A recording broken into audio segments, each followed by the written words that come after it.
Welcome. My name is Margaret Page. My spirit name is Wachakpi Toshawin, which is Violet Star Woman.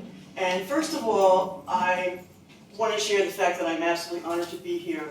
And I truly thank Tammy and Anthony for giving me the opportunity to share my vision with all of you. So please know that what I share is a vision that was given to me. And at first I thought, well, this is just for me and my awakening and enlightenment. And my guides told me no, that I was to share this. So I also want to say that I too have a Native American heritage. My grandmother, who I'm named after, was Nanacoke. My Navajo and Lakota and Hopi friends laugh at me and say I made that up, but I didn't. There really is a tribe in Nanacoke. We're from the East Coast, I'm from Pennsylvania, and the Nanacoke are still in existence, mainly in Maryland and Delaware. So, so much for that. So I've been the last many years, I've been sharing the teachings of the medicine wheel. Different states, different venues, different groups. Normally, I would present all of that, but in the essence of time, all I'm going to say about that, I'm sure all of you are familiar with the medicine wheel anyway, but for me, the medicine wheel is a symbol that teaches us to live in balance on this 3D planet, and that's the main gist of what the medicine wheel is here to teach us.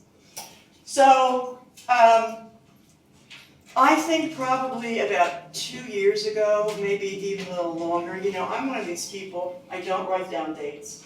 You know, I'm not like, you know, oh, I got awakened because the lightning struck me on April 21st at what, you know, I just don't have that sense of time. Time is an illusion anyway. So probably about 2-3 years ago, I was out on my patio drinking my coffee, and I looked up at the sky, and what I saw in my mind's eye, or really there, I don't know, I don't care, was the medicine wheel. I was also told to paint these visions, and I thought, man, I'm not a painter. So I did my best. So here we go. Must I hold this all the time? No, you clip it. Clip it to your shirt. It's okay? Okay, good. Everybody hear me? Yeah. Okay, so I'm out on my patio with my coffee, and I'm always looking at the sky. You know, I'm the type of people I go out at night and just soak it in. So as I'm drinking my coffee and looking up at the sky, I see the medicine wheel.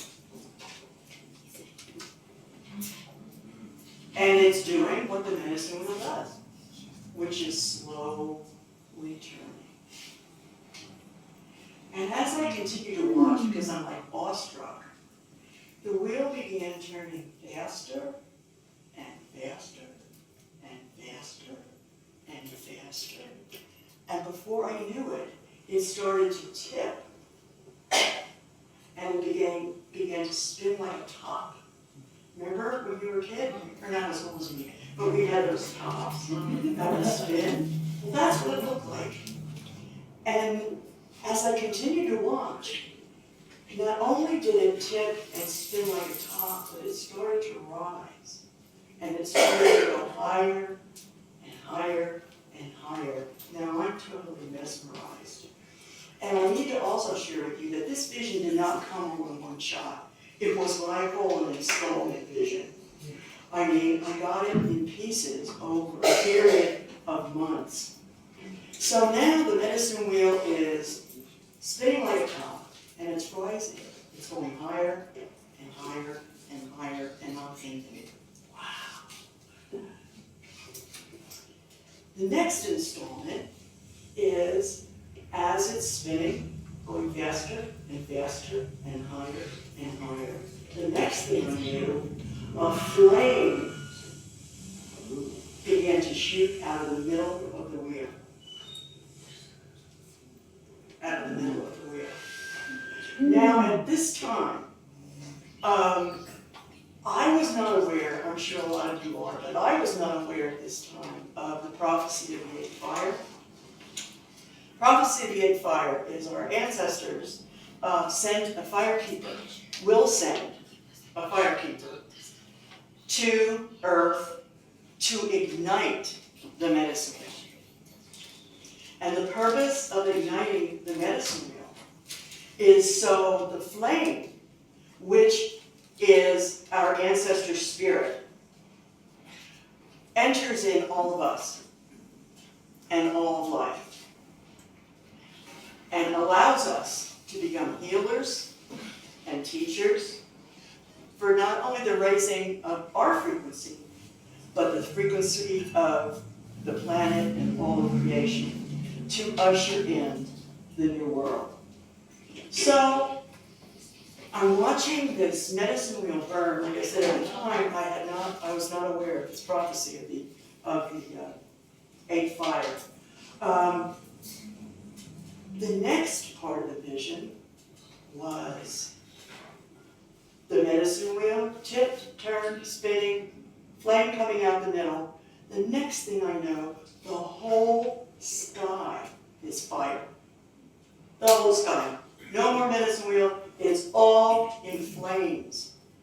And I'm thinking, wow, what does that mean?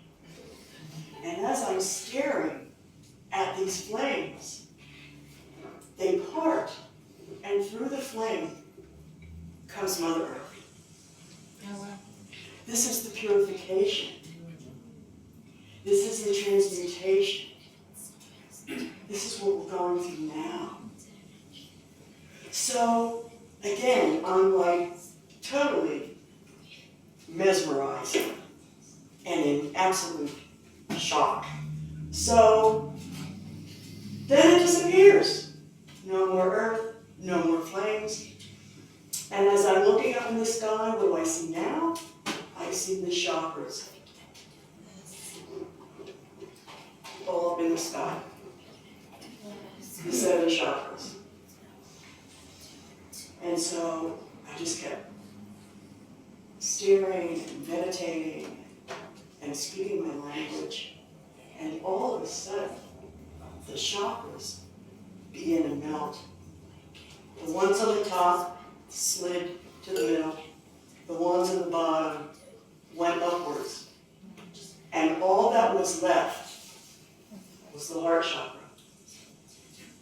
And the message that I was given was, when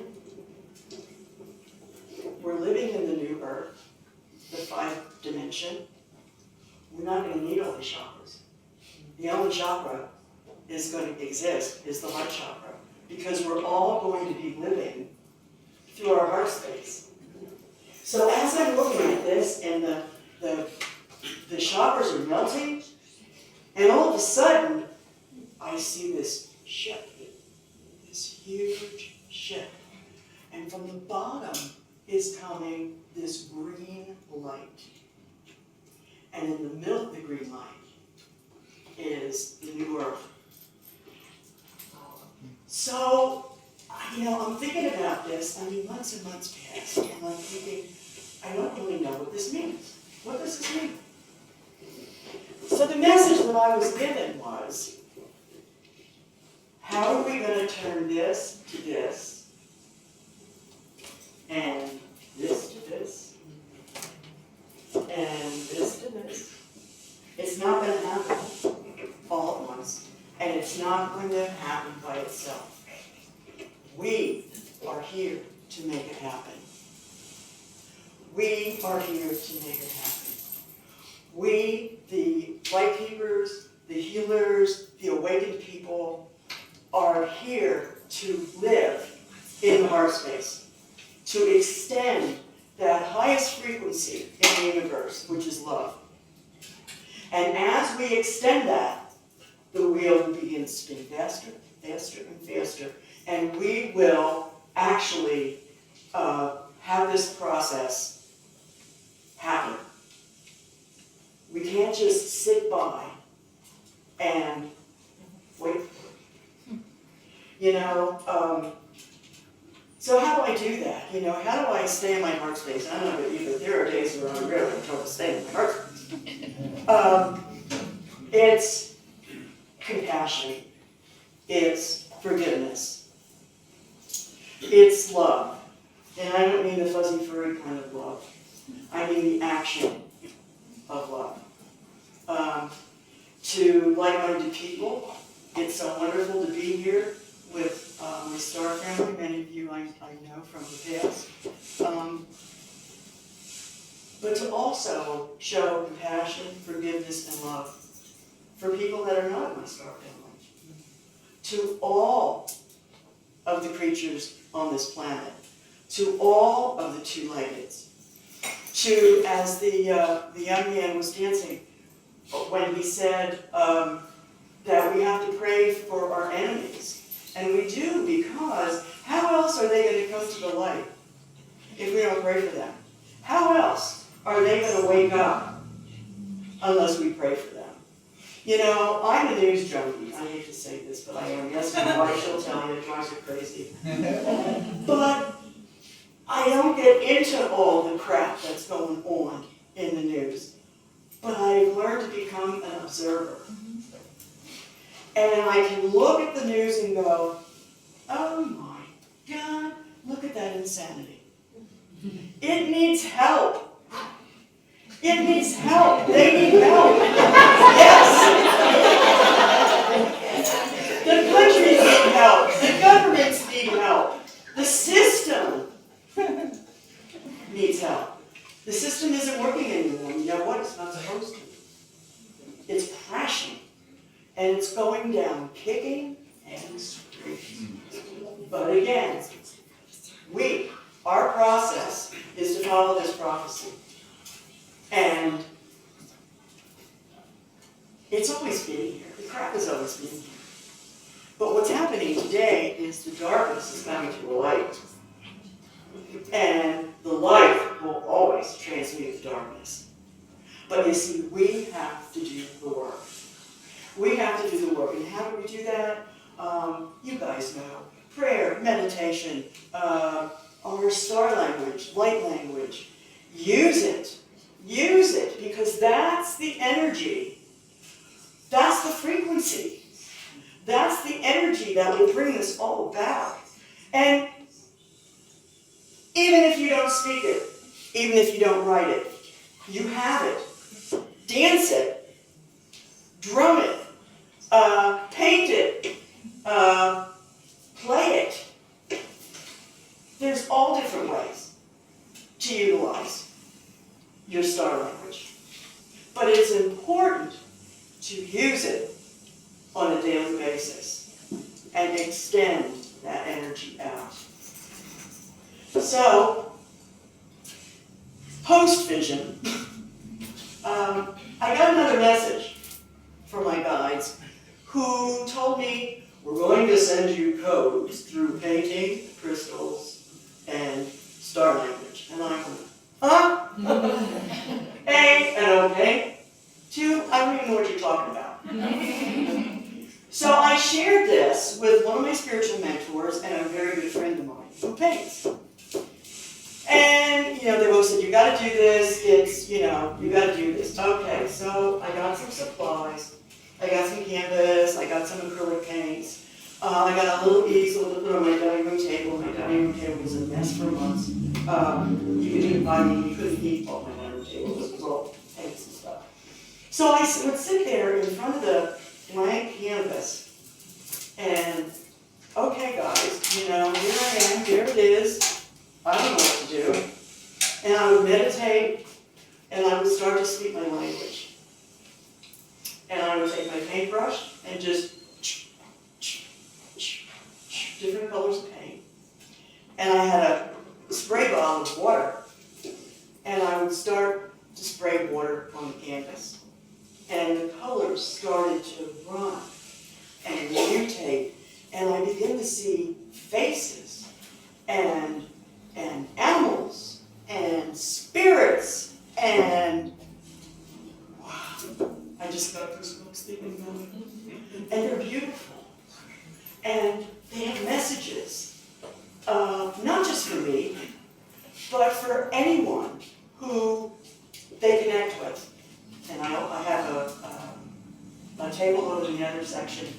you can see my paintings and purchase them. But the beauty of it is, it wasn't me. It wasn't me. I'm not a painter. I'm not an artist. I had never done this before. So, I don't even know what to say. It's just been so exciting and unbelievable to me. So I'm here to share with you how important all of you, everyone, is. Because we all need to take part of this process of the Galactic Medicine Wheel. You know, you can find a medicine wheel all over the world. You know, all over the world in all different cultures. And for me, they all have the same meaning, and that is how to live in balance. But you see, when this happens, you see all the colors are running together, we will be in balance. We will no longer have to work for it or strive for it. That's what the new word is, in my opinion, is a oneness.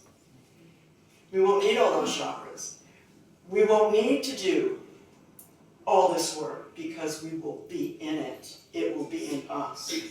We will be a part of it. It's going to be a beautiful thing. You know, when I think of what's going on today, I think to myself, we're going through the labor pains right now. The labor pains have been really terrible, but you know what? The baby's going to be beautiful. As long as we stick it out and we do our work.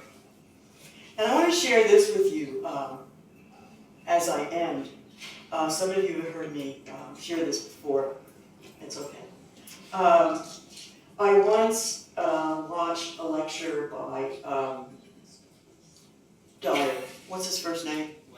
Wayne Dyer, who I believe was a prophet.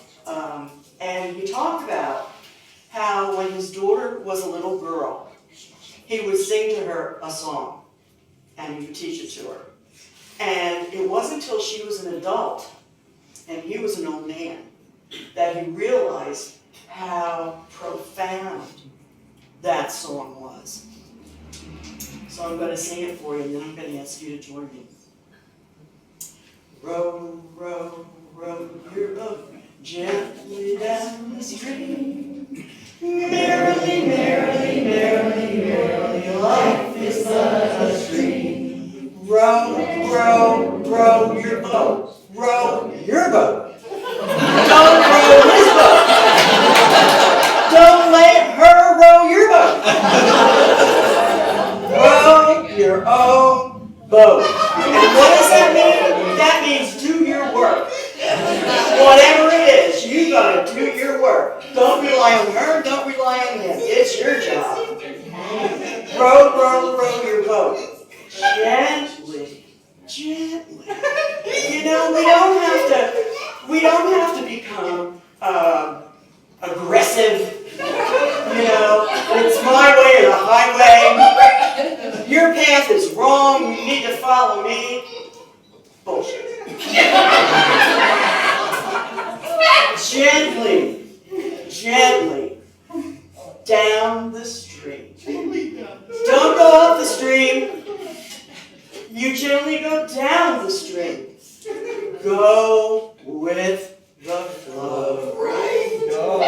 Allow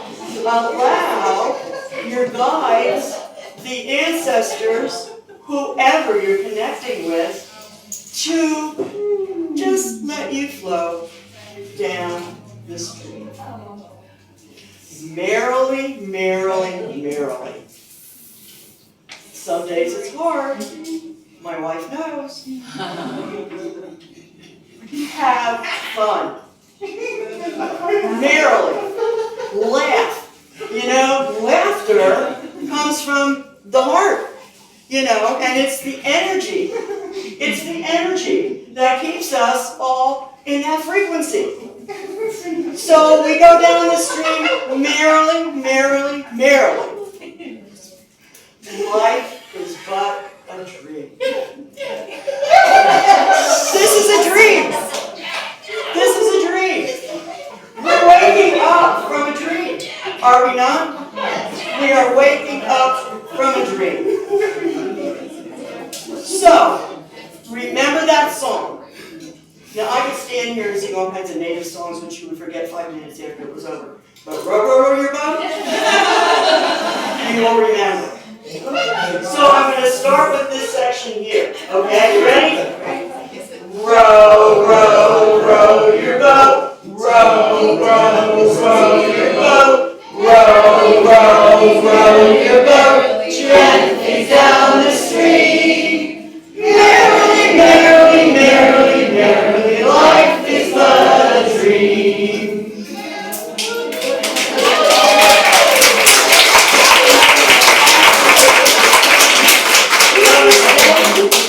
Namaste, Ohsoulsimple. Go in peace, Matakwiyase.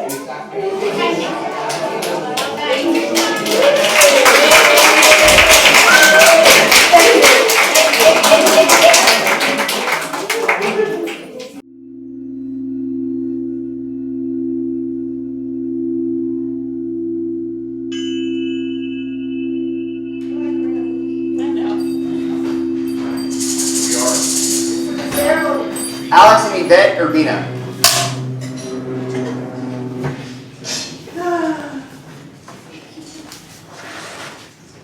Okay, welcome everyone. I'm Yvette. This is Alex Urbina. We're from California. I'll just tell you a little bit about ourselves before we get into the exercise. So we currently own 2 beautiful harmonic eggs in Santa Clarita, California. It's a chamber, a healing chamber created in the 369 sacred geometry. It is light and sound healing, activation and wellness. It helps to reset your autonomic nervous system, to get our body back into balance, to heal itself. So that's kind of what we do. Prior to that, we've been in the transformational arena and coming from our heart space, and I wanted just to integrate what Margaret was talking about from the heart chakra. That's really like all that is left that there is in this 5th dimension. So today we're going to practice being in that 5D and sharing our heart with each other. Okay? You want to go into anything? Yeah. So I think for both of us, about 23 years ago, we embarked on a transformational awakening journey. And I actually had an opportunity in a training room to reconnect to my heart for the very first time in about 23 years since my birth. And when that happened, I was moved profoundly. It really woke me up to realize and to remember that I am loved. And it started a journey for me and my wife to continue to reveal ourselves, to open up our hearts, to love ourselves, to teach our kids to love themselves and to love each other. And so today we're here really to create a safe space for all of us to open up our heart chakras. So with that being said, I have a question. The question is, how many of you are healers? Raise your hand. So let me ask the question again. How many of you are healers? Raise your hand. Yeah, if your hand's not raised, it needs to be raised. And the reason why is because we all have the ability to heal, whether you're conscious of it or not, whether you've embraced it or not, whether you've owned it or not. And so, as I was doing a little bit of meditation before we came this weekend, the meditation was about figuring out what kind of codes to share. And the message I got was, they have their own codes. And so each and every one of you has your own codes, your love code, in you already. And whether you're giving it away intentionally or not, whether you're sharing it consciously or not, you're still giving it away.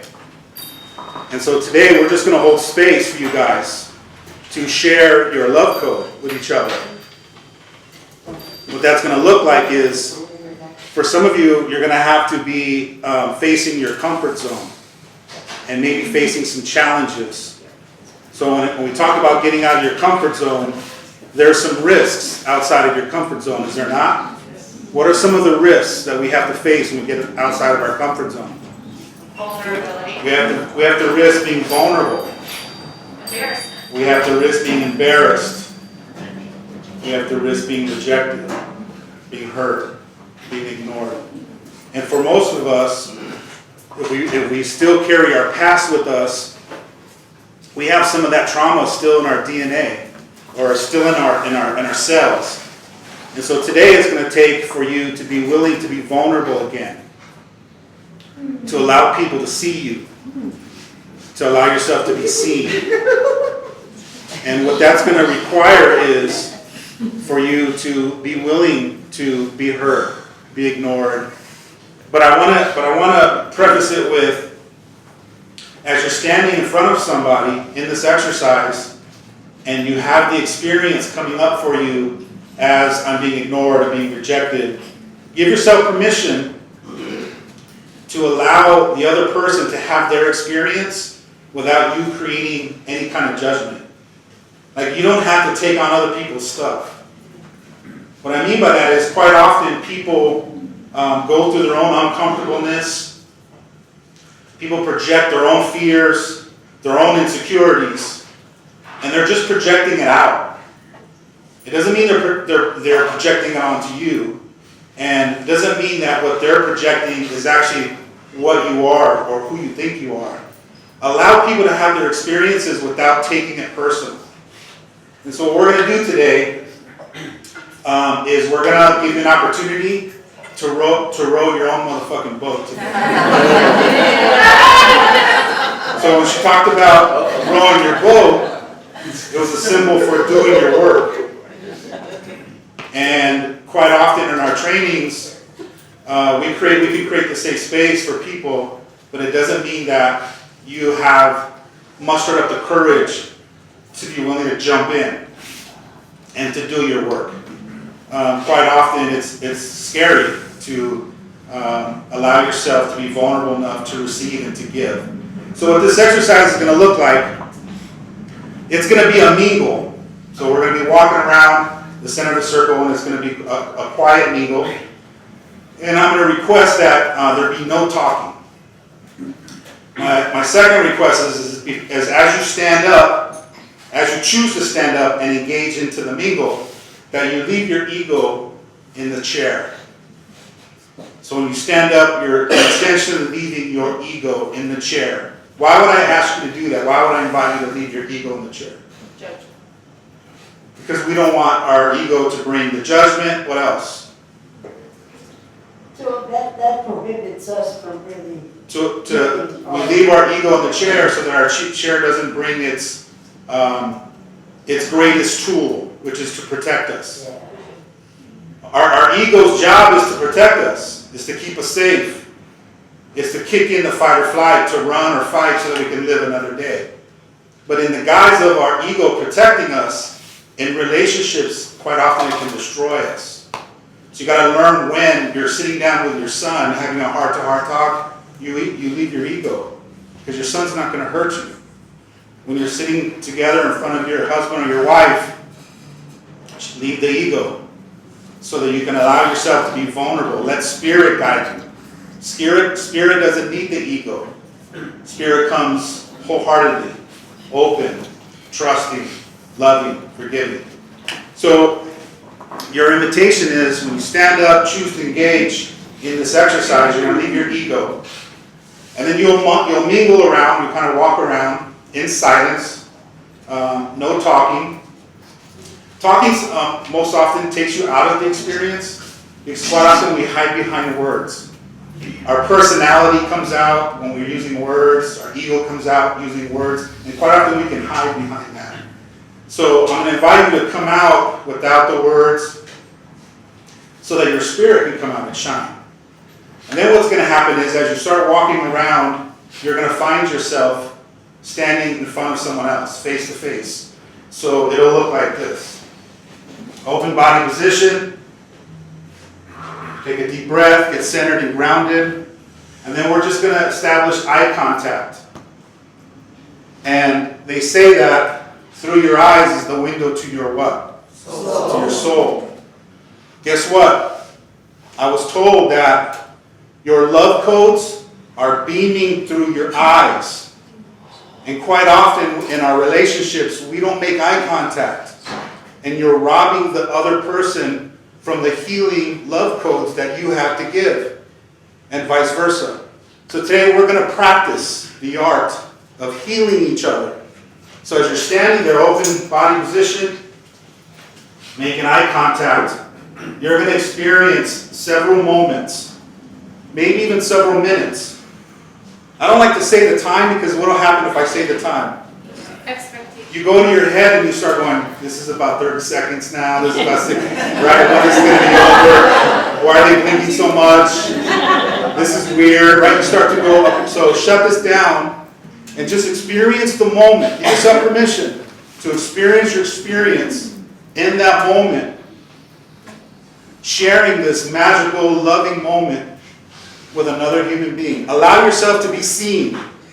For some of you, you grew up in homes where you were seldom seen, seldom heard. And when you lack that experience of being seen, you now start to go into society and you search for what?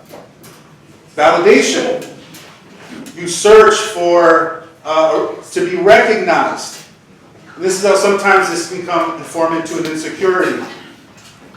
We start seeking circles or people or even partners to validate us.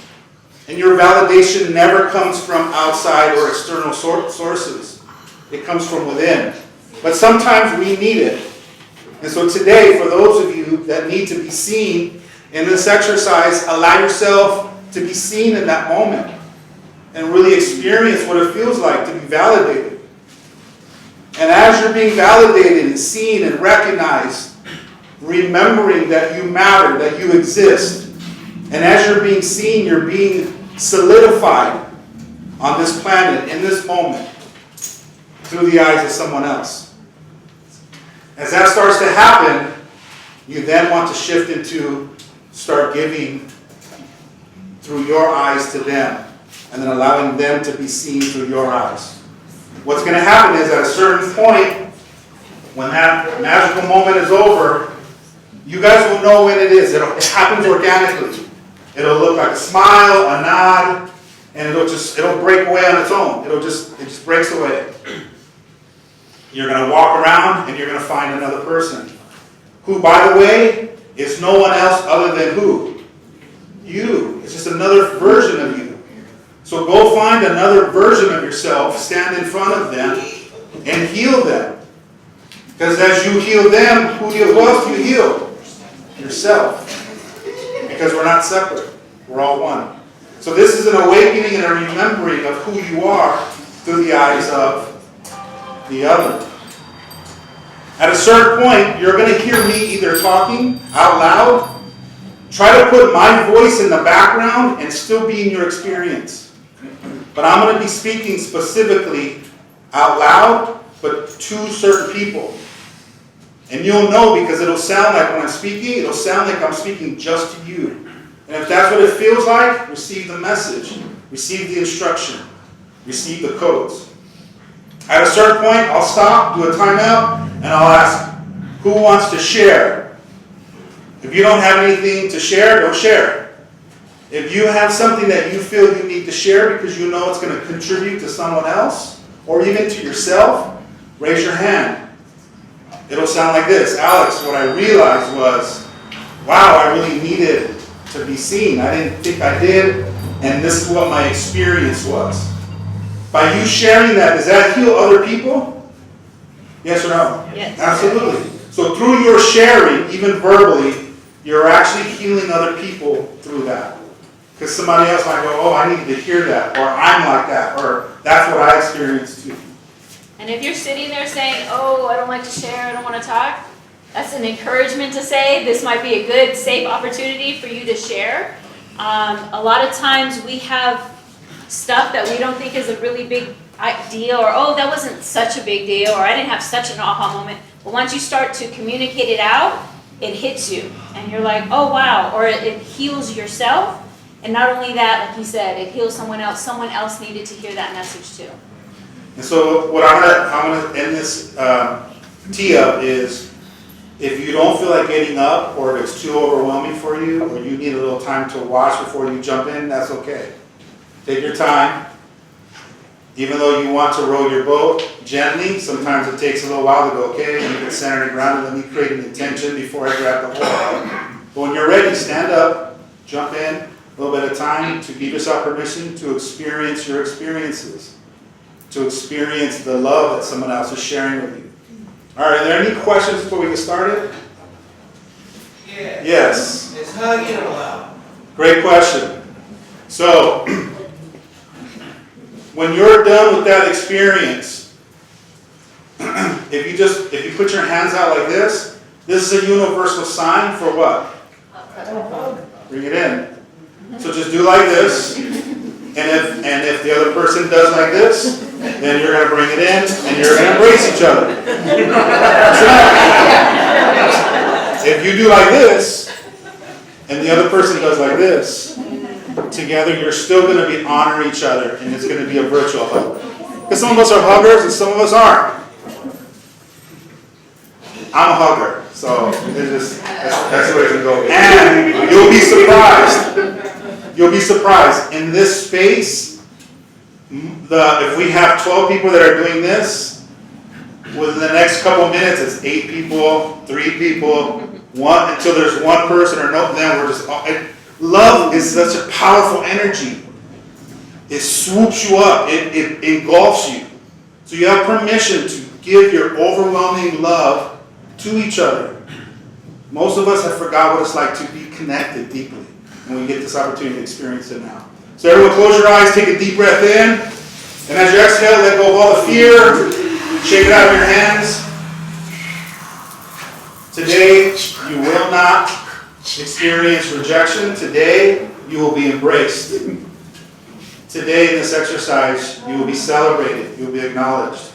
You will be invited in to experience yourself. And then when you're ready, open your eyes. And then put your things on the floor.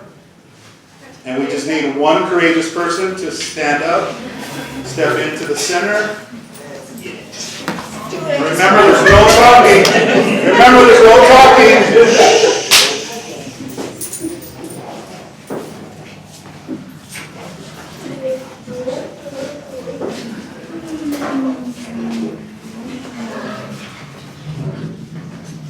Okay, it's not a hugging exercise. It's an eye contact. Stand in front of the person and simply establish eye contact. And as you look at this person standing in front of you, I want you to give of yourself. Share those love codes through your eyes.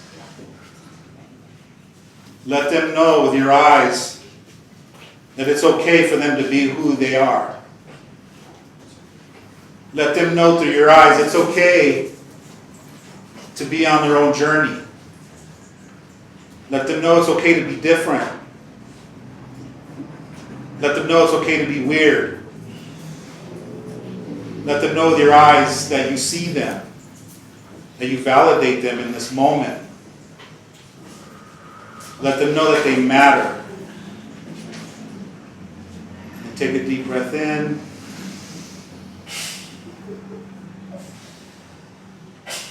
Let it out. And then wrap it up.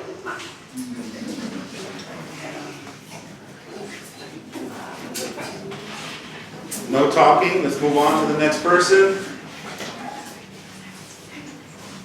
Allow yourself to get centered and grounded as you stand in front of a new person.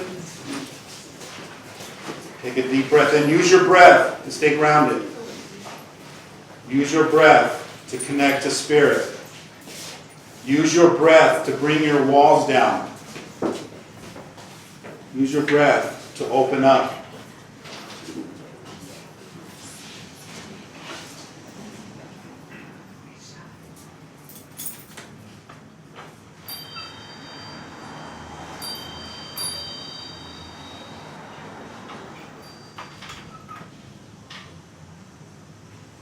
I want you to allow yourself to use this moment bring out that little boy, the little girl that used to love, that used to be free, that used to be able to trust everyone. See the little boy, see the little girl standing in front of you. See the beauty in there, the innocence. And with your eyes, I want you to heal the hurt. Use your eyes, your love codes, to heal the pain.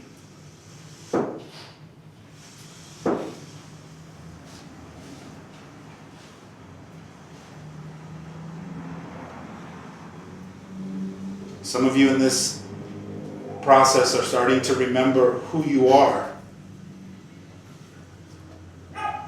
Some of you are starting to remember who you've always been and who you always will be.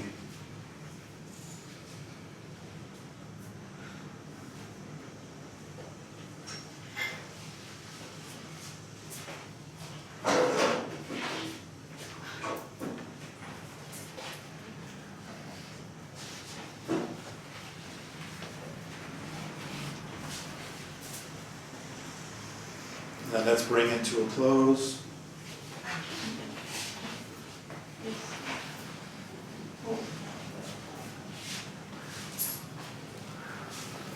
Make your way to the next person who is dying to stand in front of you.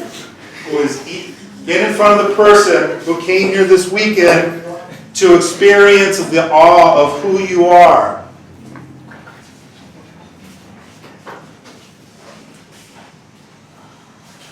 You'll gravitate exactly to that person. Get yourself centered, get yourself grounded.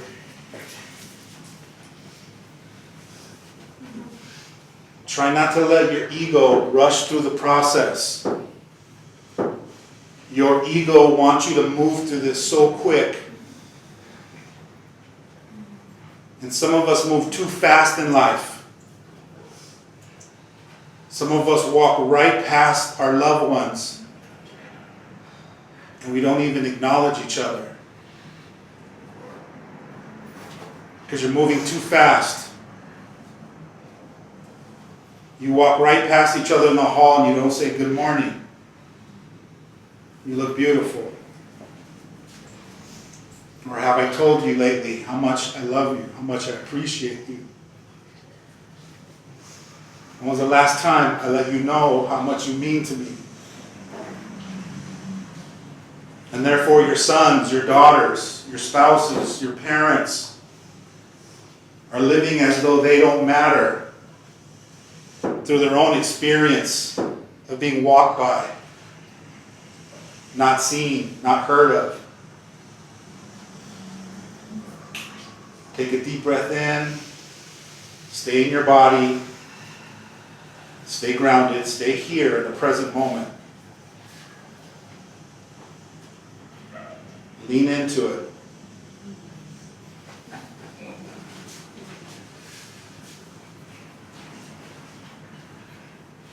And then let's solidify the experience, bring it to a close.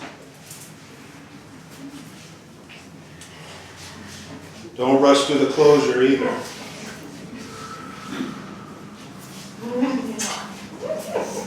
Make yourself available to the next beautiful human being that gets to experience you today, your heart, your soul.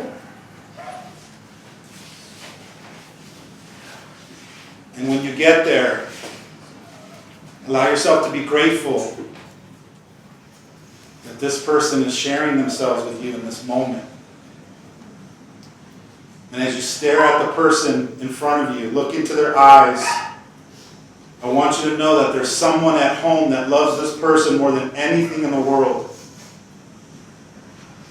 There's a mom, a dad, a spouse, a child who would give up their life to be standing in your position right now. Wishing that their mom, that their son, would connect with them in this way.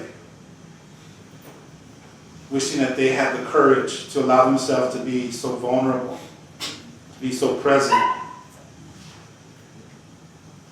Not talking about things that really don't matter, but allowing themselves to be loving and compassionate and present. This is what the present moment feels like. It's still. It's beautiful. And we rush through it so fast, so quick, thinking we need to be somewhere specific. And we rob people from the opportunity to fully experience the gifts that we have to share with each other.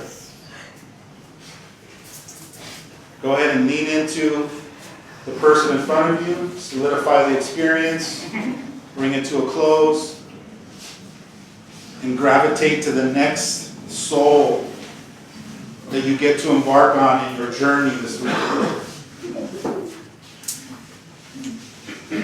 And as you stand in front of this human being, I want you to use your eyes as laser beams. And I want you to give yourself permission to heal the person standing in front of you.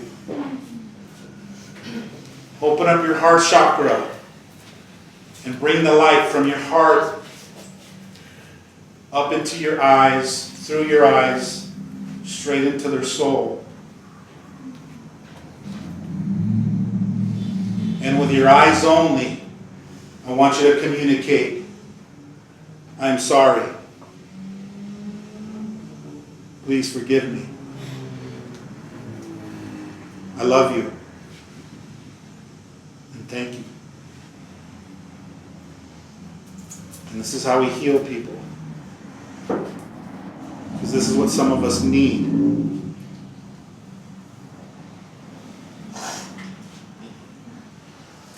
And so this is what you look like as you experience yourself not doing anything specific, but allowing yourself to just be in the present moment where love exists.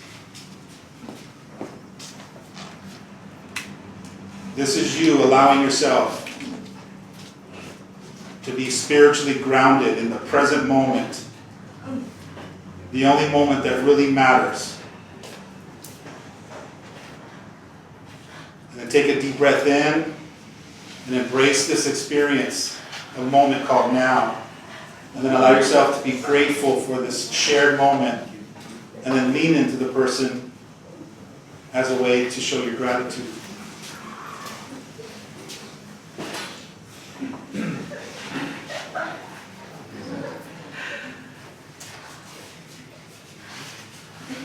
Let's make your way to the next person.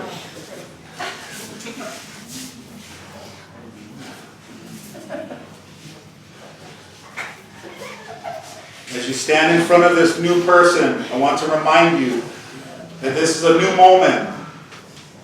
It's a new opportunity for you to be present,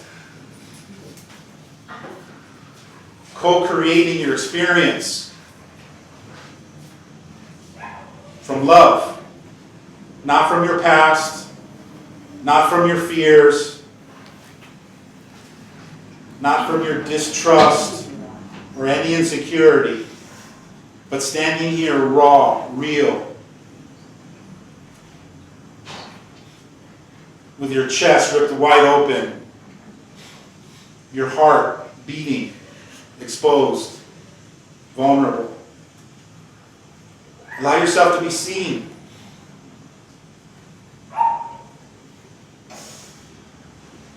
Let them see who you are. They don't need to know your title. They don't need to know your credentials or what you've done or what you've accomplished or what you have. Show them who you are, who you've always been, and who you always will be in this sacred moment called now. And then take a deep breath in, and as you breathe in, experience, remember what it feels like to just be here not having to be anyone specific, not having to do anything specific to be accepted. And then lean in, solidify the experience as a statement to say thank you for sharing yourself with me. And then make your way off to someone else, find another version of you.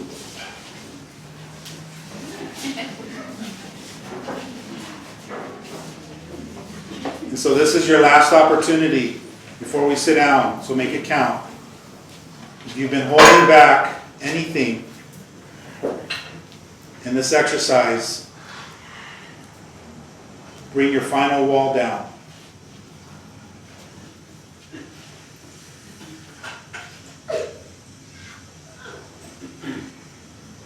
Feel the love. Feel the connection. Fill up your bucket. This is why you came here this weekend. You came here to remember who you are. Despite all of the things that you think you need to show the world who you think you are. This is your greatest tool. This is your greatest asset right here. Is being courageously raw, real, and authentic. Just be you. You don't have to try to be anyone else, any specific way. This is you just shining your light. And know that it's enough. It's always been enough. And then lean into that person. Show them your gratitude. Hold on to this experience. Remember what it feels like to be connected.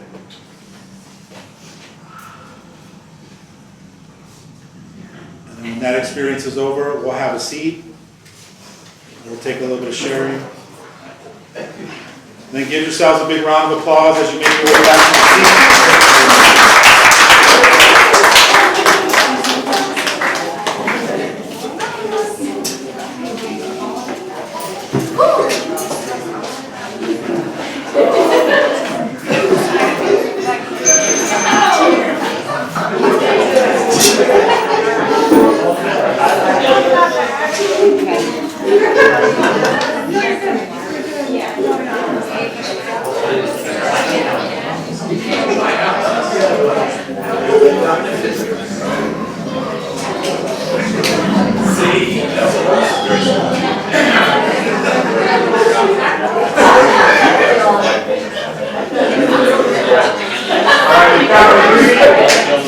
Count of three, we're going to take a deep breath in. Collective deep breath in. Ready? 1, 2, 3.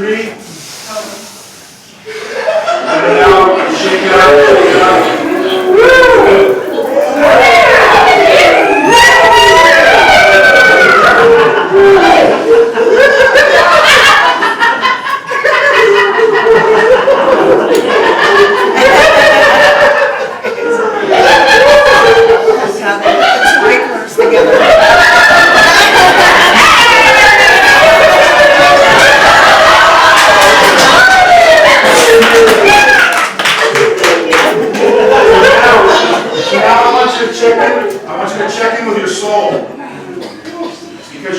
Receive some messages through the codes that people are sharing with you. And one at a time, we only have about 8 minutes to share, but I want you to share from your heart, from your spirit, from your soul. What's the message that you got? What's the aha? What's the takeaway? And as you share that, you're sharing with other people so they hear, they get validated, and they recognize, oh man, I feel like that too. What's the message? Who wants to share? And please speak loud, so like. Yes. My grandmother left Earth about 6 years ago, and I heard her say, they see you the way I saw you.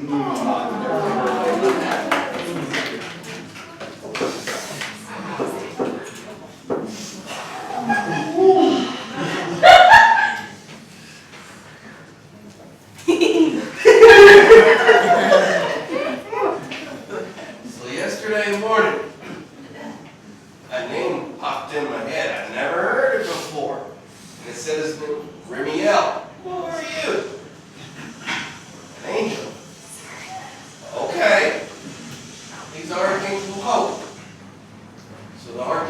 said, I will be with you on your journey. I've been with you on your journey. So as I was getting to have experience, the heart is the gateway, it's the portal. If it's broken, it doesn't work right. But when it's mended, oh, it works incredible. You're at full capacity. The bottom three, the top three, and the middle. There's a full union. It's a reunion.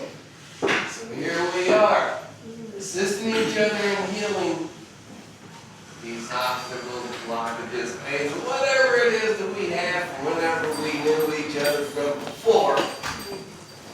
Here we are meeting again to assist each other in this beautiful nation. So, eyes are the gateway to the soul. When the tears come out, the tears are free, aren't they? We allow ourselves to shed those tears, whether they're from joy or from pain. They're cleansing, they're healing. It's more than okay to let them out, too. If you try to hold them in, it's kind of like a jam. Eventually done it great. It's better to just go ahead and surrender to it. Absolutely. And when the dam breaks, if it breaks in the form of activating your cancer. When the dam breaks, it activates your lupus, your Lyme's, your fibromyalgias. And as long as I've been doing these workshops, I'm a transformational trainer for teens. And when we get into a training room like this, it's a sacred space, an opportunity for me to teach these kids that it's okay to cry. Because the conditioning that they've received from either their homes or culture, when they're told that to be tough, be strong, those words can be damaging because quite often they're perceived as to not feel your feelings. It's not what you're saying, but that's how it can be perceived. And it slowly shuts down that beautiful tool called healing ourselves through permission and courage of letting go. And when you don't allow yourself and the emotions to come through and letting them go, they stack up. And when they stack up, the dam is going to break at some point. And when it breaks, it's going to break in physical pain. It's going to break in some type of illness or sickness or disease. And we're watching it come in all over the place, from all over California, and some parts of people are flying in. And 9 times out of 10, when I ask them what kind of traumas they have or what kind of stuff they have they put their head down and they acknowledge it could, 95% of it's coming from whatever emotional baggage I didn't have the courage to experience when it came up at the time that it came. That's why I love this type of work, transformational training, because you can heal yourself in 1 or 3 or 5 sessions of fully cathartically releasing gallons and gallons of crap that you've been storing and holding on to. So thank you for sharing that message. That message is yes. Thank you so much for sharing that. I would like to add to that from my own journey. Yeah. 3 years ago, I allowed myself to relearn how to cry. I grew up in New York City. I didn't cry. It took 4 months. Just made dry emotions. When it came out, it came out. And I embraced it to the point that I had snot running down my nose, tears running down my face, my body is shaking. And what I realized, one of the major things I realized through that purification is that when we tear, it's actually the poisons of our heart wall we're releasing. It's the way out.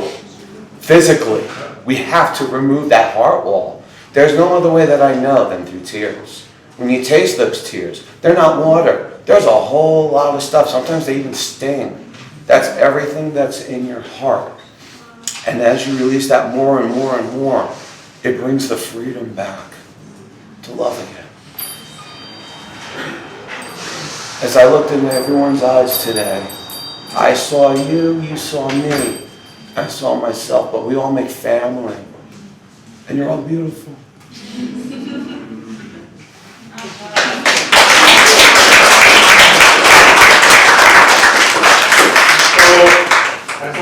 guys for allowing me to be a part of that, and I want you to know that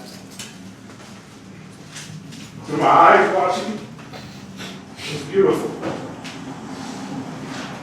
And if we can create more of these timeouts to connect and teach each other, we can teach our communities.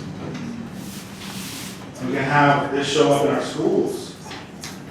We can have this type of connection show up in our world. And I hope that you walk away remembering that you are a healer, no doubt about it. Not because I said so, because you just were born with that tool already in you. It's innate. It's in your DNA. It's mainly one of the purposes why you're here. And here specifically this weekend. And the way that I know that was because I was told that you would be here today. And that the people that weren't ready, guess what? They're not here. They weren't ready. But you were. So thank you for allowing me to have this opportunity to be a contribution to you guys and just to hold space for what you already intuitively know and you get a chance to experience it. So just, quick, I know we're out of time, and just remember what this feeling is, how you felt when you were looking across to somebody and really giving yourself your heart away, really is what you did. You allowed yourself to be open and giving your heart away. Continue that throughout this whole weekend, and hopefully you'll be able to practice that this weekend and then take it out to the world and share it with your children, and it will become part of our schools. So this was just a beginning to have it crack open and then just let it keep pouring out. Love you all. Thank you so much. So here's my last request. This weekend, as we're walking around and we're in front of each other, continue it. This is a safe space. It's a sacred space. Not just this room, but this weekend with each other. All right, thank you guys.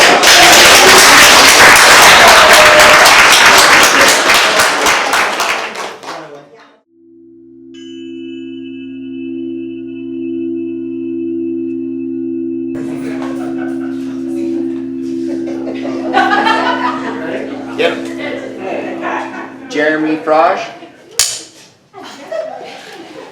All right. Well, thank you, everyone.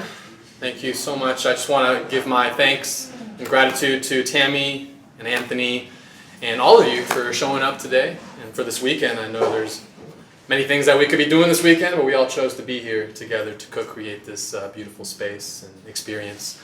So thank you, guys. So just a quick little bit background about me is I'm huge on natural health, so I'm a natural health optimization enthusiast, I guess you could say. I came to my spiritual awakening and to my spiritual practice and journey through healing my body, through healing the temple.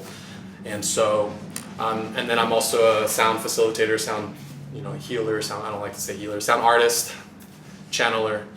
And so today I was just for today I was feeling out, usually I just speak about health and taking care of the body, or I just I do full-on sound baths, hour-long sound baths, and what I create in my sound bath is what I call Trypknowledgy.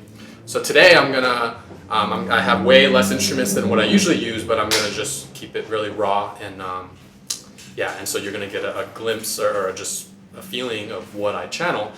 And I also want to pair it, at the beginning with speaking kind of a spoken meditation about our temple and honoring the body. So it's going to be, this whole journey is going to be a dedication to these temples, these vessels, these space suits, these meat suits, however you want to call it, And so that's that. I invite you during this whole presentation to treat it like a sound journey. So the show is not here. The show is in between your ears, within your own self. And so I invite you to just close your eyes, and get into the most relaxed state as you can be in. And, tune into your body. And just create that absolute stillness and presence within yourselves. And I'm just going to clear the energy in here. I mean, the energy is already clear in here, but.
So as we settle into our bodies,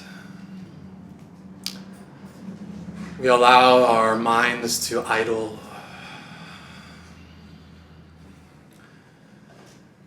We become the stillness of the Spirit,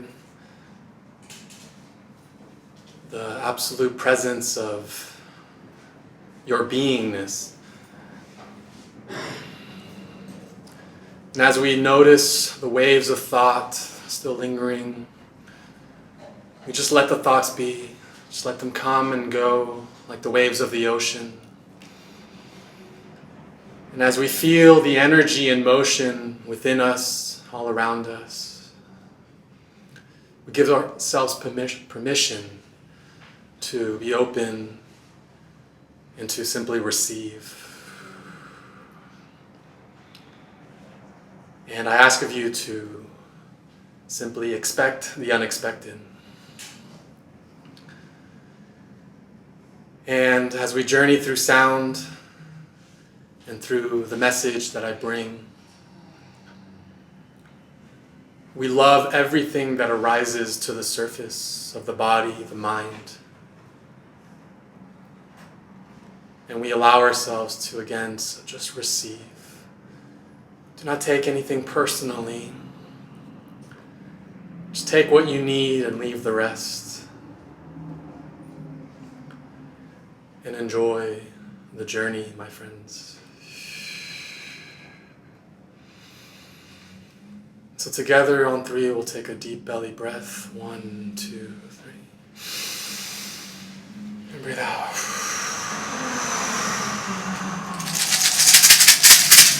And again, breathe in.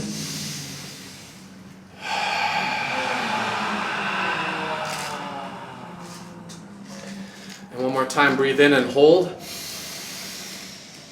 let out a nice big sigh.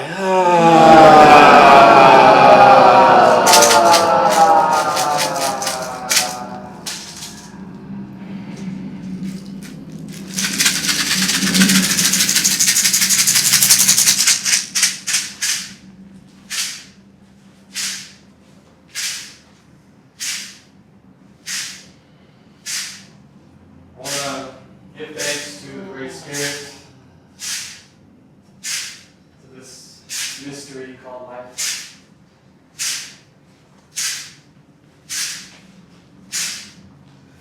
I want to express gratitude for this opportunity, this gift of being alive, and truly dedicate this to our vessels, to the temple, to the house that our spirit resides in.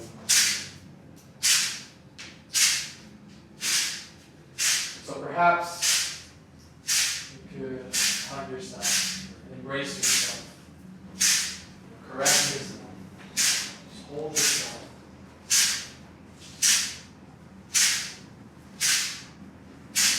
As we truly appreciate and receive ourselves.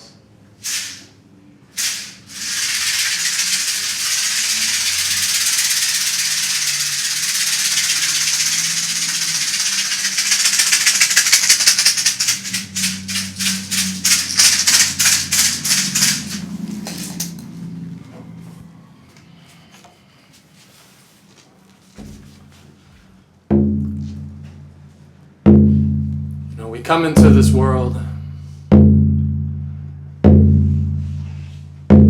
I'm going to speak for the Western world, for this modern world that we live in. We come into this world,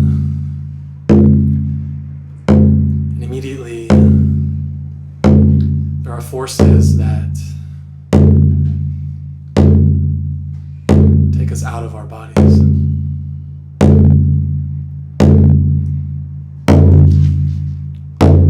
Injected with chemicals,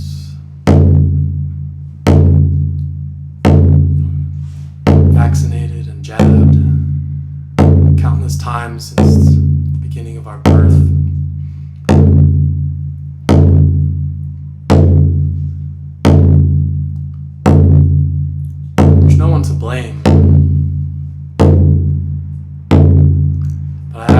we have awareness,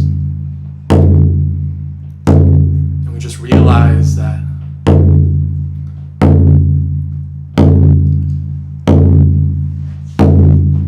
perhaps that we ourselves, the spirit, the soul, the mind, it is all spiritual already. We all know that.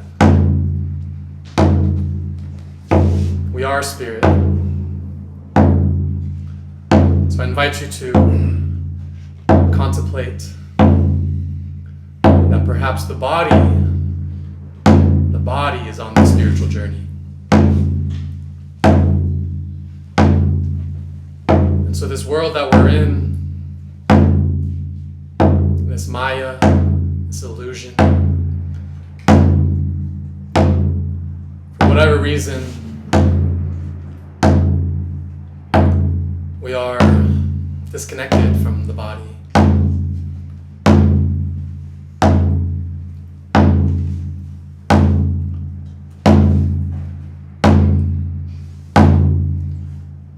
The body is the reason why we're here. We incarnated here with these vessels, with this temple, to experience the beauty of life in this plane, in this material existence.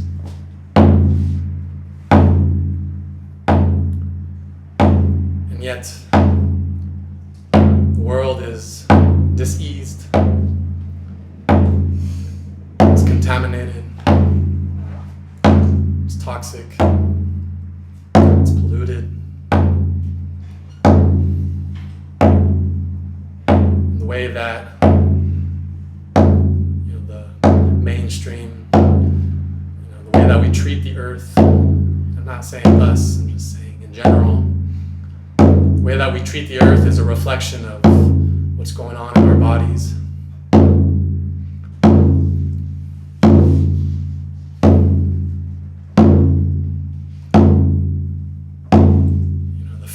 Food is tainted, it's artificial, it's genetically modified, it's filled with preservatives and hormones and radiated ingredients and pesticides and herbicides and just things that do not resonate natural order, with the earth, things that are born out of a distorted ego.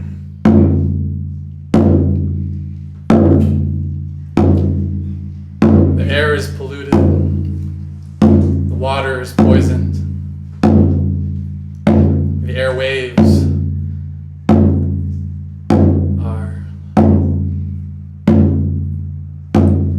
fear.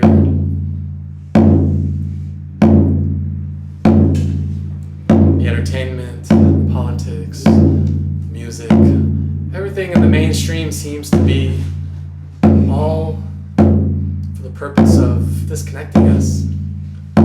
First in our bodies, and forcing us to live simply in our minds. And again, I speak for the collective.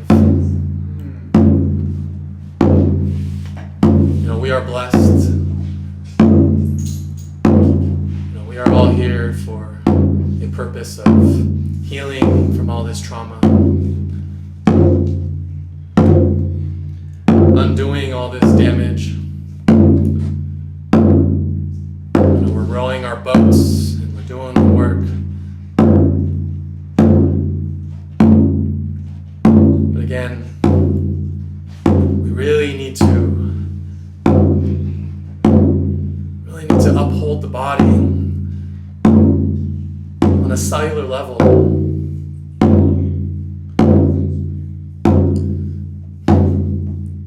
The body is so intelligent. I mean, let's think about it.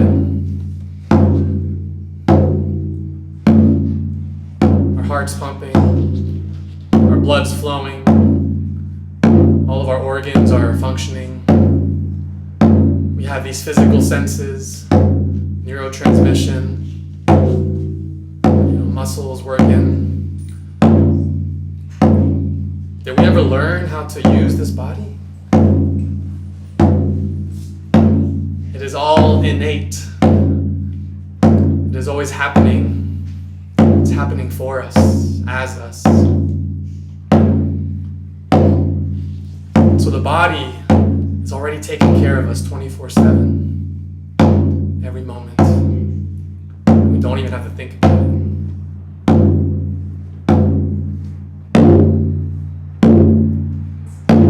And the mind, the passenger, the witness, the experiencer, the observer. We've been programmed to think that the mind is the boss around here.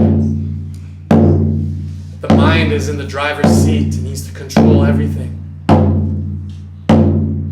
The mind is diseased, it's grasping, it's frantic. And again, this is the state of the collective. The fight or flight that has moved beyond just survival. The fight or flight that has become psycho-emotional, spiritual, where we fear life itself. We're living in our heads, we're neglecting the body. There's no one to blame. The past is the past. And so we are here to forgive. Forgive, not to accept the trauma and the wrongdoings, but to let it go and to take radical responsibility for ourselves, our individual selves. And to turn our backs to the programs, the artificial intelligence, the machine.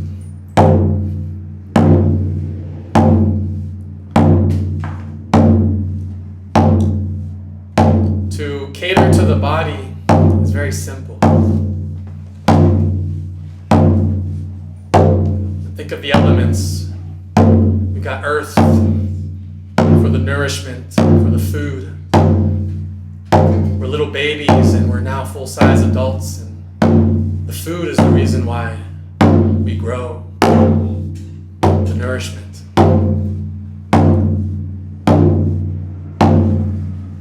So the earth is the food, it's the nourishment, the water, to be hydrated, to drink clean, pure water. That's a no-brainer.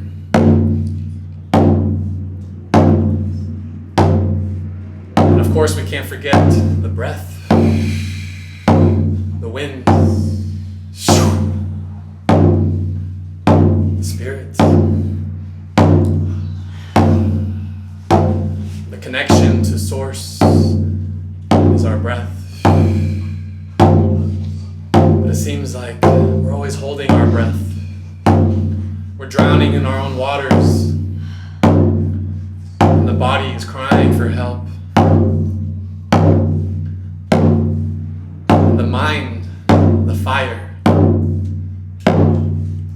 of our minds, of our thoughts, the ego,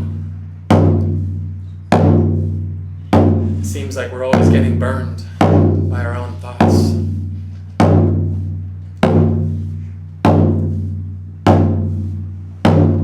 We're unable to really become the fire. We seem to be victimized by it.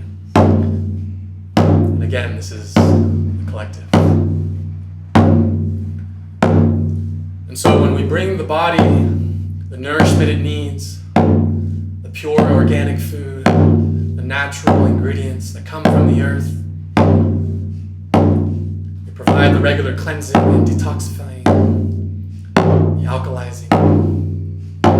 We honor the body, and in return, the body takes care of us 24/7.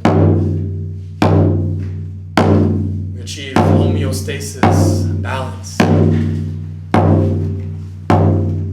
When all the elements are in alignment, and we live with the earth, synergizing with the earth, returning to the roots, caring for the earth as the stewards that we are, means that we care for our bodies and we do not neglect them.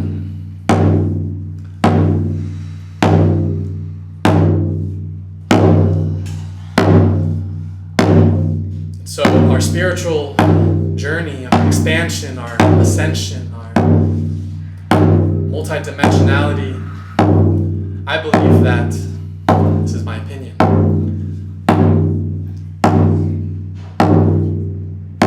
the body is clear and clean and functioning on a cellular level in an optimal state, and the spirit may truly soar and be free, and we may experience even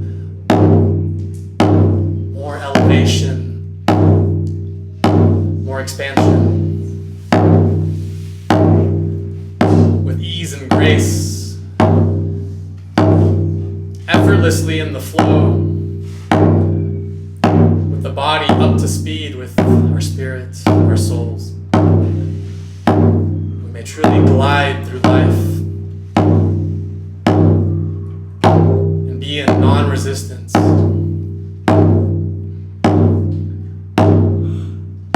And so for me, the mission has always been to serve my body, let it take the driver's seat.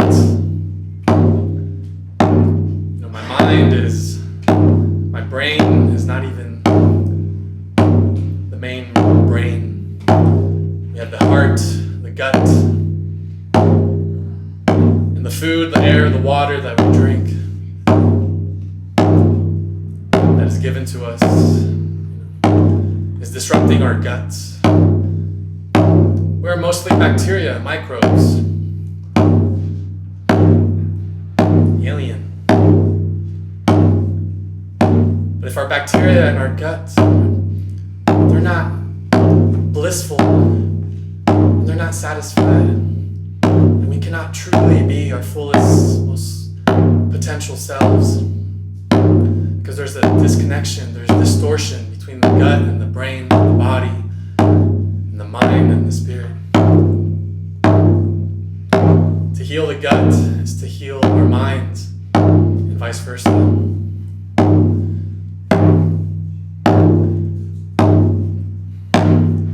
And when we heal the body, we heal the earth, and we provide the foundation for the next 7 generations and beyond.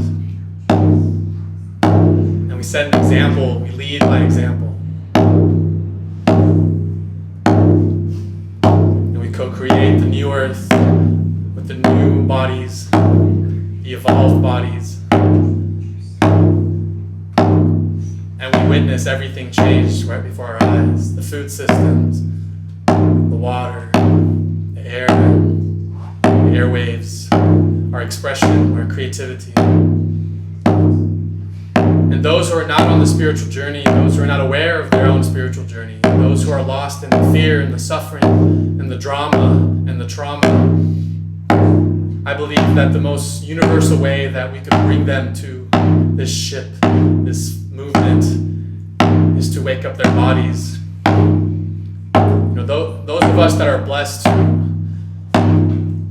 be aware of ourselves and be tapped in and be chosen to do this, to walk this path. Not everyone has that opportunity. But I believe we could all realize that opportunity through listening to the body, and returning to our roots, and healing within and without, below and above, and truly celebrating life in the complete complete embodiment and balance that we could achieve.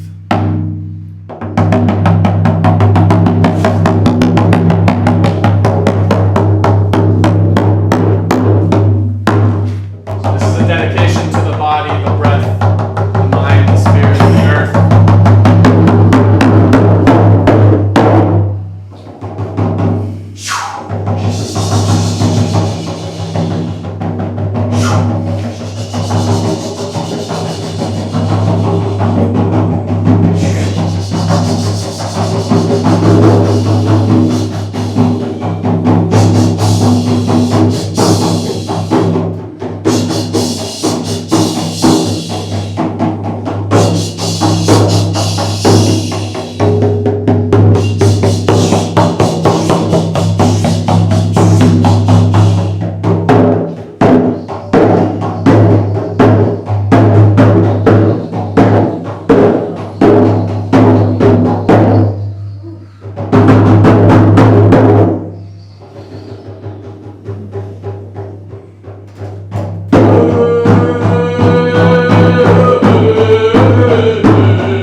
continue noticing your breath.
feel the blissfulness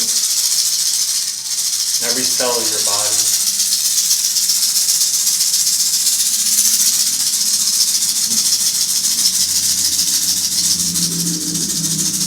And this one's for the inner children within us.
Together, a deep breath in and out. And again, breathe in and out. Breathe in and hold. Make any noise you want.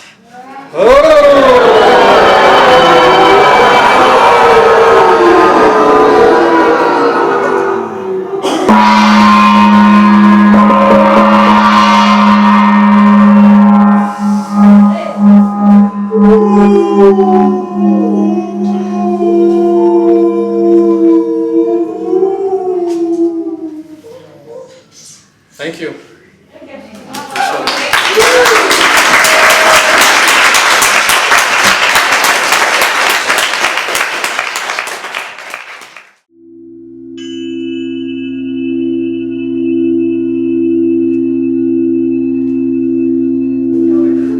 Okay, go. Celeste Verduzco. Testing. It works. It works. Hello, everybody. So, for me, codes, hashtag code.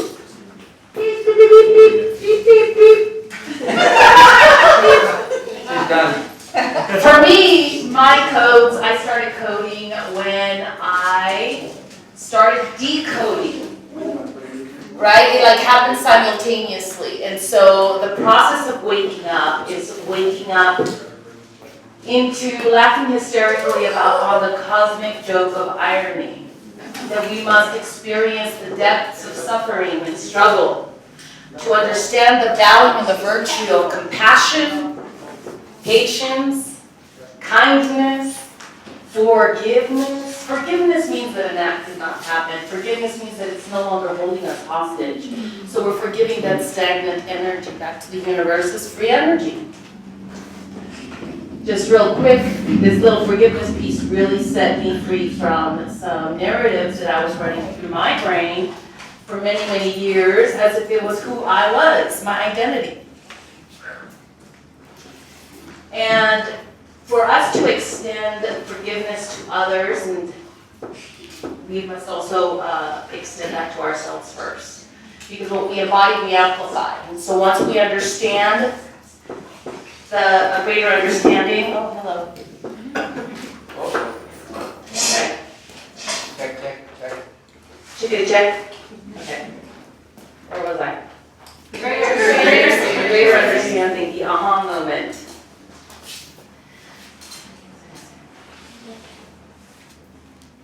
The decoding. The forgiveness piece. So I'm just going to share this with all of you just to help take a layer off of our shoulders. Forgiveness is the master key opening the cage that sets me free from distrust, misery, pain, and strife, from those I feel have wrecked my life.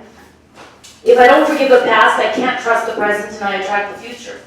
Forgiving the past, trusting the present, making the future sweet and pleasant, blessing the darkness, making it right. Reversing the tide and freeing the light. Forgiveness is a gift I give to myself.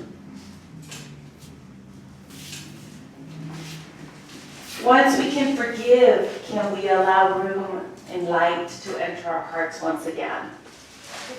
So it's through forgiveness that opens the gateway to an open heart, which then we can be available to receive intimacy.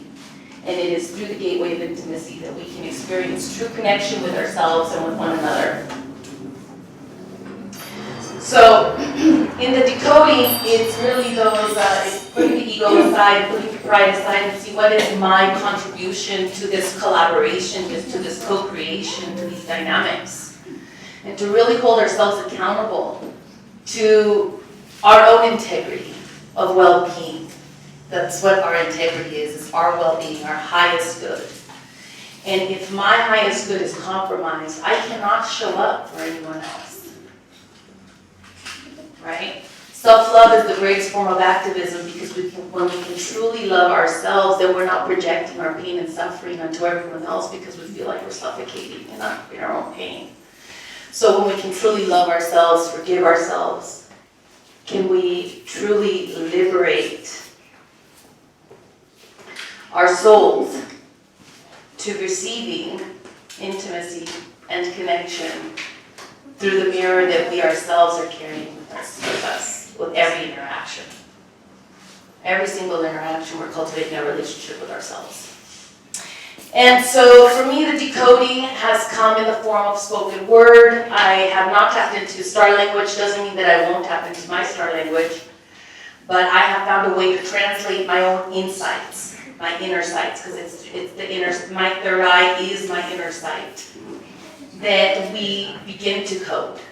We're like, oh, okay, I don't need to believe in shame anymore. It doesn't serve me. It's really not helping me be my highest self. So I don't have to believe that I am to be ashamed or that I am to shame anyone else.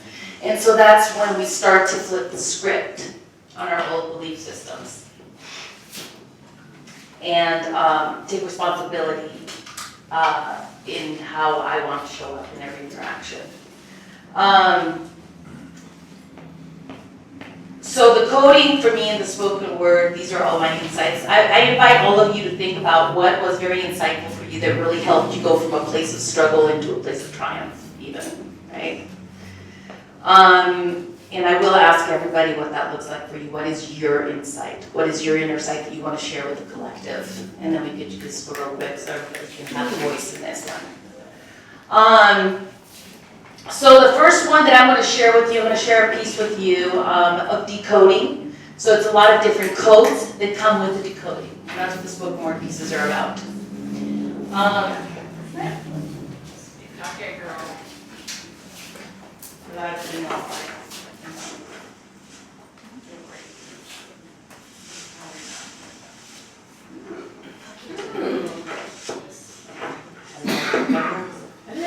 Okay. So this decoding piece came from my inner child.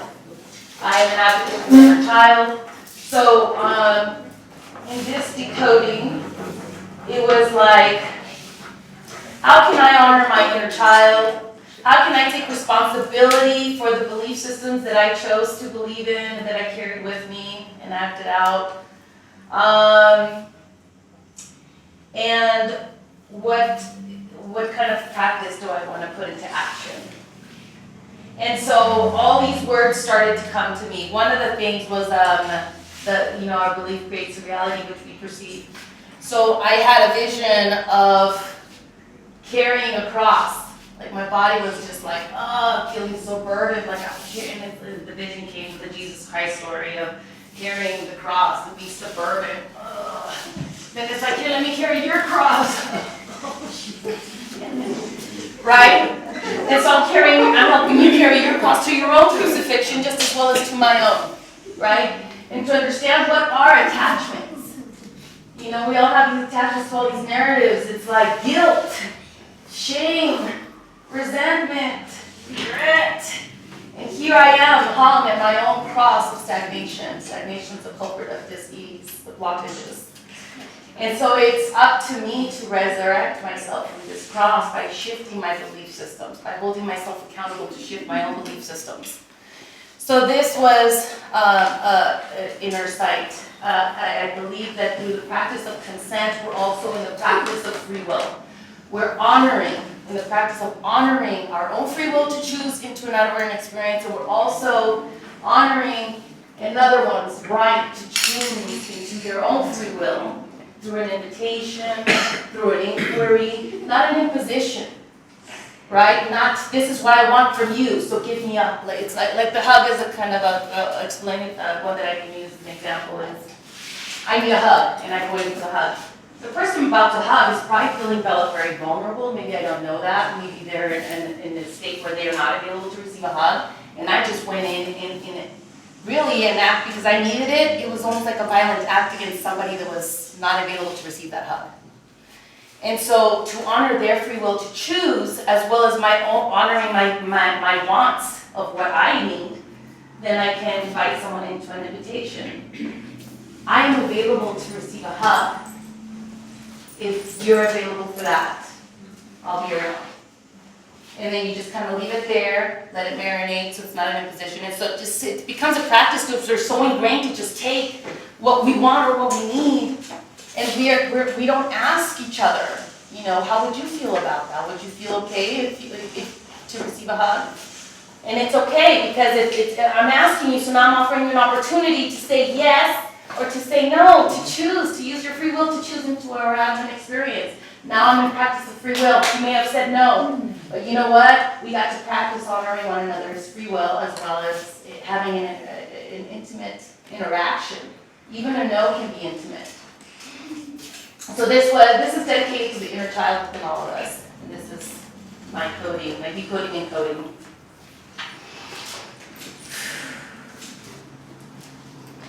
Free will allows me to choose and to believe. My birthright is my autonomy. I am the light of day shining through the night. The verb is to serve, so I cause no harm. Forgive, ahimsa.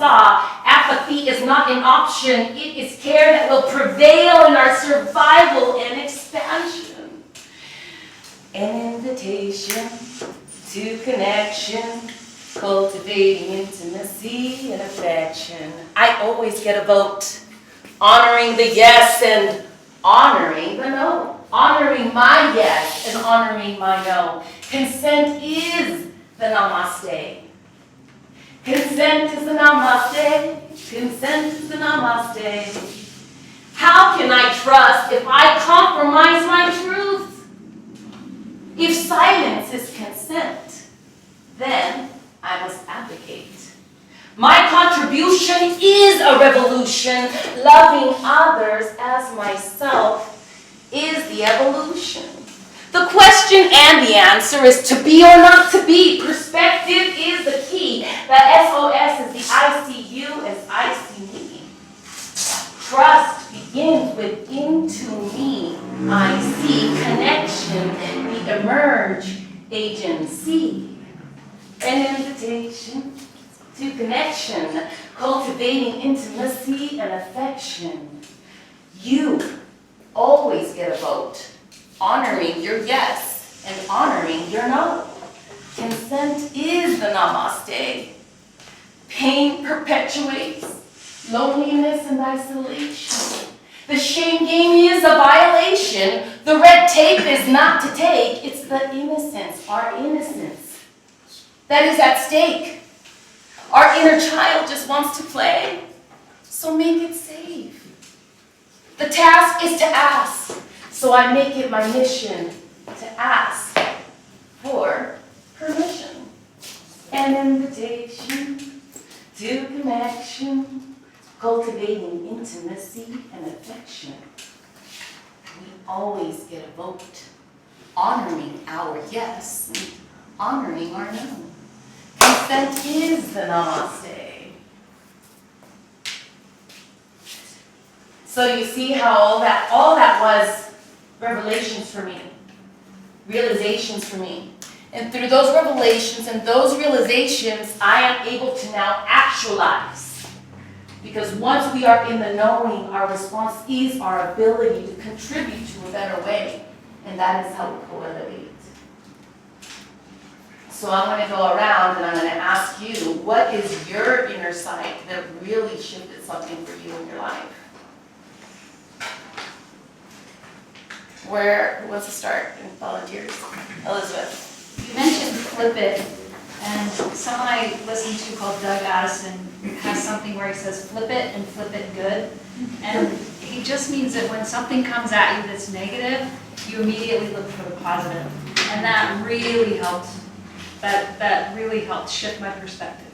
So flip it and flip it good. Flip it good. Elizabeth. Yeah, flip it good.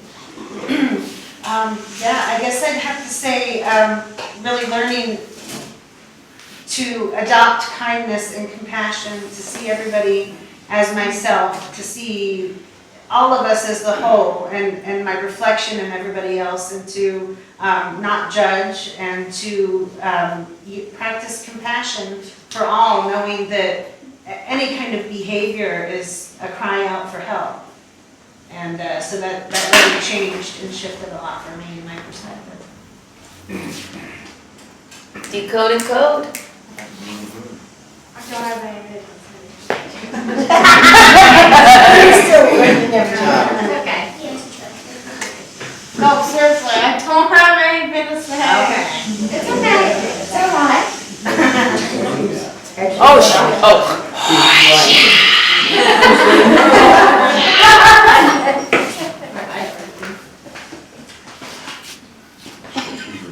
Let's put your microphone right here.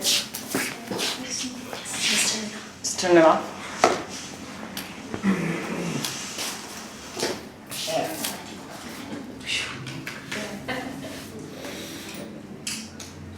My shift was when I claimed integrity, because then I could see the integrity with everyone and honor that.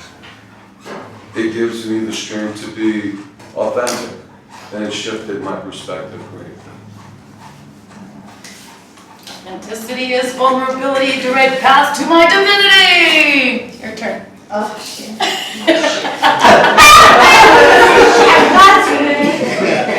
You know, I have so much shit to say.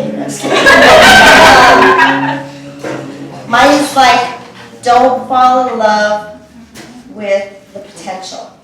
Fall in love with the person as they are right now. Because the potential is your expectation. So expect nothing and gain everything. It's a hard one to follow. Okay, this is my turn now.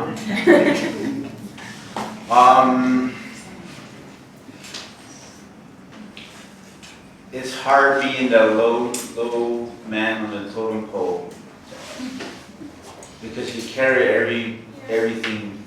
The strongest one is on the bottom, and then it's hard practicing that for me sometimes. That goes along with the compassion and everything that we witness. Is like, damn, why do we gotta see this shit? You know? But it's there. And it's just like, just keep practicing, being a human, be the best human being you can be. And just simply love yourself, that's all it is. Amen. Okay, my shift. Well, I have shifts like, I don't know, 10 times a day.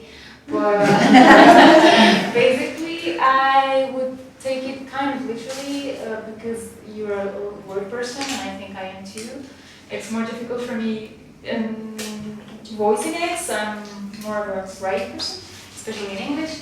But basically my shift is to shift something that I don't really like, and so I take the letters of that thing, that person, that event, and I just play with the letters and I shift them to something that I like better.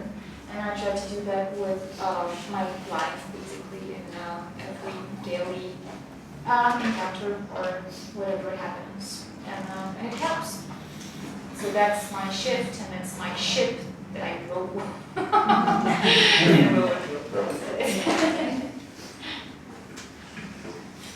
Hi, my shift would be realizing that no one has ever done anything to me. I've allowed it to happen to me. So I'm not a victim. No one has done anything to me. No one can do anything to me. I want that one. Right, I'm changing my person. Yo soy inocente. Look how fast the shift happened. See? So that shift, of course, is the embodiment of the child. Embodying the child and being the child. So the most common language on this planet, on Earth, is laughter. Laughter. So laughter is the medicine, one of the strongest medicines.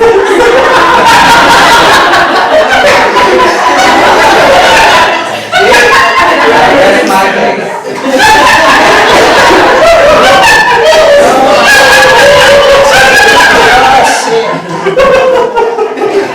Oh shit. Oh shit. Oh shit.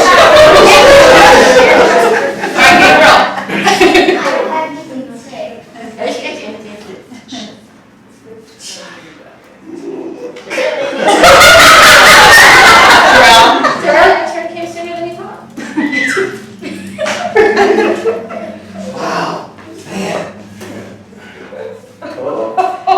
I know, all deeper in introspection. Know thyself. So that 10 years ago, I had a visit. Before I came to the Spirit Command Corps, whether in my mind or in my room, but either way they were there. And Archangel will ask me, Pharrell, what do you want to know? I want to know water? No. I want to know the truth. I want to know the truth of who am I? Why am I here? What are my gifts? What am I supposed to do with my gifts? Why was I born to this family in Bowling Green, Kentucky? Where's my real family? Where's my soul Fraj?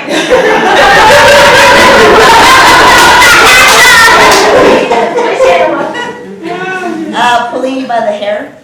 So from there, what I got was when you ask the right question, you're going to get the right response. If you're open to it, you're open to it. So for me, it was to be able to surrender and trust my intuition and follow through with that divine guidance, which led me to Sedona, which led me to all of you over the past 10 years. So for me, literally this week, is a confirmation of validation of what Spirit is. And that Spirit shared to me. 24/7, always on. Spirit's always on. Some of us are able to hear particular ones because we're comfortable with them. And there are others that they're not even yelling, but they're just talking. And they're there, but we can't hear them. But others can hear them. So, when you start to allow yourself to become aware, acknowledge, and accept, man, there's so much more. There's so much more. So, just like Soul Tribe, we all bring something unique to the table. You know? That's right. And since this is advanced, we're in advanced stuff. Beginners, intermediate, hey, We've done this before. So for us, what we do and what we say, it holds greater weight because we know better. Because we know better. You know, it's one thing you don't know what the word you're casting or the energy you're using. Boy, you know. You know, so we understand that what you put out comes back to you tenfold. So when we still choose to do it, hello, as I said to someone before, hey, you want to go to Atlantis? Oh wait, it's destroyed. All right. You know, because before, you know, they go accept, get the word done. Love and forgiveness is the way, but you got to do surrender and listen and follow through with that. So here we are, helping each other to remember that as we hold each other accountable for, you know, our loving connection to each other. We said whenever we was gonna have a moment, we'd show up as a counselor to help each other get through it. So here we are again, as we usually have to say. I love you.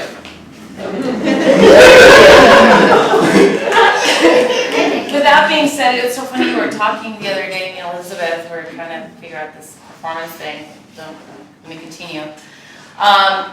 But it's that in 5D, we're just like blasting off, right? So it's almost like, okay, so I'm gonna reel it in right now. Thank you all so much for sharing, and we're gonna continue to circle. However, to stay in integrity with our time, as well as with us to have some space for dinner and whatnot, we're going to speed up the process a little bit, is all I'm gonna do here.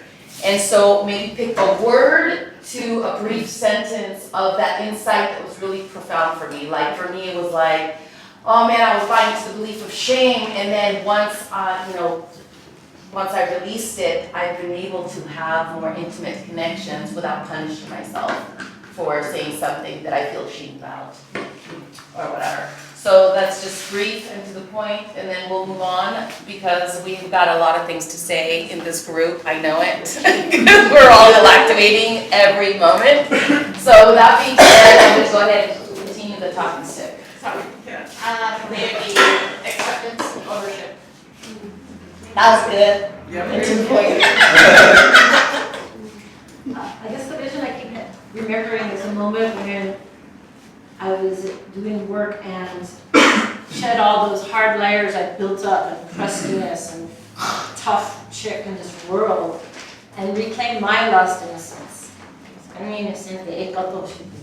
my magnificence come back out and allow myself to reconnect with that lost purity of childhood. And God, that was very powerful shift. Overcoming. My mother passed very young, and the one that she told me that's just stuck with always is everything in moderation, no matter what it is. Including moderation.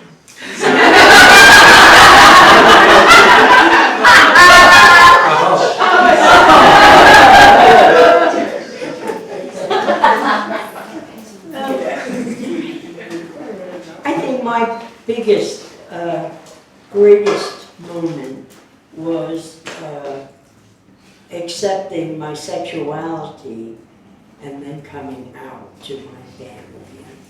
I was an old lady when that happened, you know. But I realized at that time that if people didn't love me for who I was, then it didn't really matter. And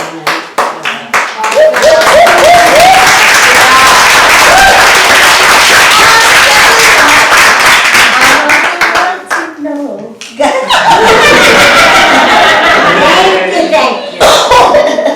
Come in now. Do you want me to finish it, or what?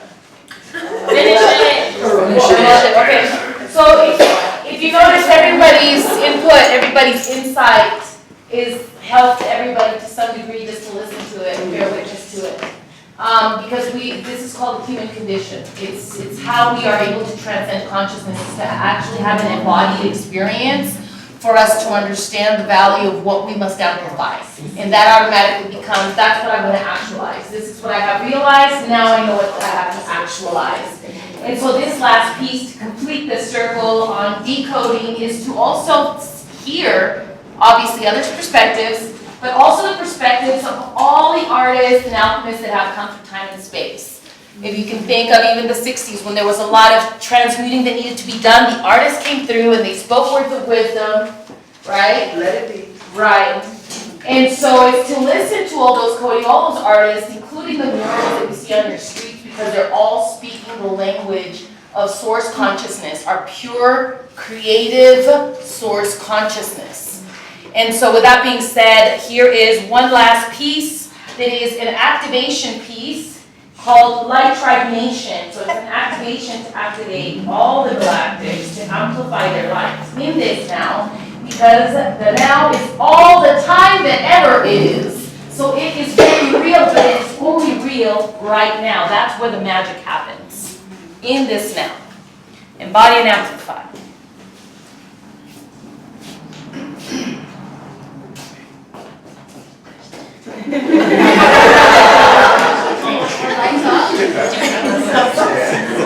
Jared.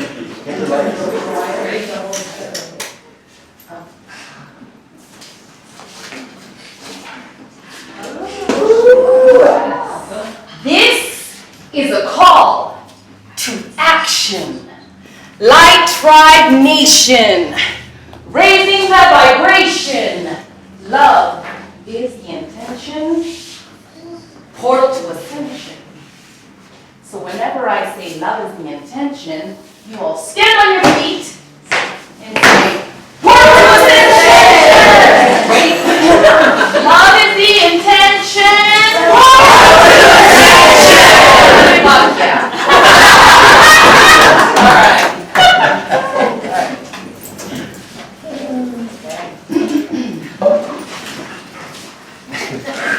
You can stay standing or seated, either way is fine. Inhale the good shit. Exhale the bullshit. Two more times. Inhale the good shit. Exhale the bullshit. Uno más. Inhale the good shit.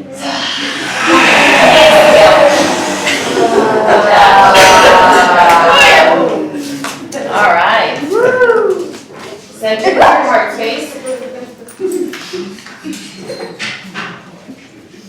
Worry puts you in a hurry to your grave. Fear is just a spell, casting my own hell. All the tears have paved the trail, thorns became the halo on my head. Was blind, but now I see. My response is my ability. Amplify my light, shine so bright. Be the permission slip for all to take flight. So I do what I love, do what makes me thrive and come alive and put a cape on it. Put a cape on it, because when I raise my vibe, I elevate the tribe. It's called resonance. Light Tribe Nation, raising that vibration. Love is the intention.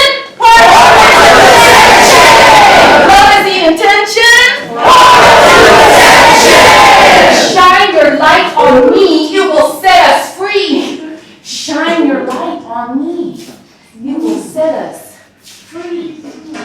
When all the broken-hearted people in the world agree, point at yourselves. There will be an answer, let it be. Because John imagined and Martin had a dream. I am that dream. Because when the prophet sees, it's a self-fulfilling prophecy. To the front of the bus, said Rosa Parks. To the front of the bus, said Rosa Parks. Everybody gets a seat at the table. Heart lead the way. Being kind is how I find. Gratitude is the highest vibe. Focused presence is pure essence. The wind is within, the here and now is the how, the cosmic meow. The cat is out of the bag, there is no separation. Subtract the divide, add to the tribe, multiply the vibe equals unify. The light, all of my relations as the one. Like Tribe Nation, raising the vibration. Love is the intention. Shine your light on me, it will set us free. Shine your light on me, it will set us free. The rainbow prophecy is an awakened mind, bending reality as we pass by. The prophets are the angels of light, the messengers for humanity to unite. Showing up is half the battle. Get on your feet, jump on that saddle and paddle, paddle.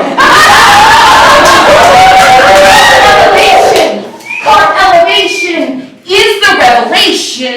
This is love. It's our graduation. Like Tribe Nation.